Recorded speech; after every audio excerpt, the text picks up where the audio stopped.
गिबि गिबियावनो आं बयनिसिमबो खुलुमनाय जासिहरबाय माने सासे मानसि गोमाना दं आरोना आंनिनो बिबै जायो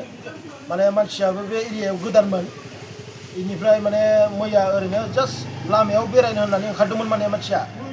बिनि उनाव माने मानसिया एसे ब्रेनाबो बारा थिग नंला बुरिबाय आरो रायलायनायाबो बारा फुथिला मानसिनिया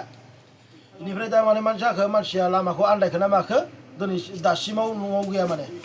मैयानिफ्राय गोमानानै मैया खैथारिखमोनलाय मैया खैथासोआव गोमानाय मैया बिदिनो 9टा 10टा बेबायदिसोआव मा नाममोन मानसिनालाय ओमफ्राय बबेनिमोन आबैनि नामा रबि बर' होनो बेनिफ्राय मानसिया होजों क'क्राझारनिमोन दतमा बरागारिनिमोन दा माने नैबावनो सेटेल जानो होनना फैदोंमोनथ' गोदान सोदानखाय माने मानसिया आन्दायबाय बेवहाय सोरबाफोर दंमोन नामा बेयाव सेटेल जानो फैनायावहाय सिनाखि सेटेल जानो फैनाय माने आंनो दङमोन बेयाव जेनेबा आंनो न'खरनि बायदि जायो नालाय मानसिया आंनिनो बिबै नाङो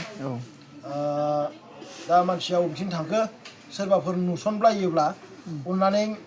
खोन्थाहरलायलायदो कमेन्टनि गेजेरजों फन नाम्बारखौ बुंनानै थाखाय खावलायबाय आंनि फन नाम्बारा जाय मानसिया नुयो 789-674-2873 आव कन्टेक्ट खालामबानो जाबाय सोरबाफोर नुदोंब्ला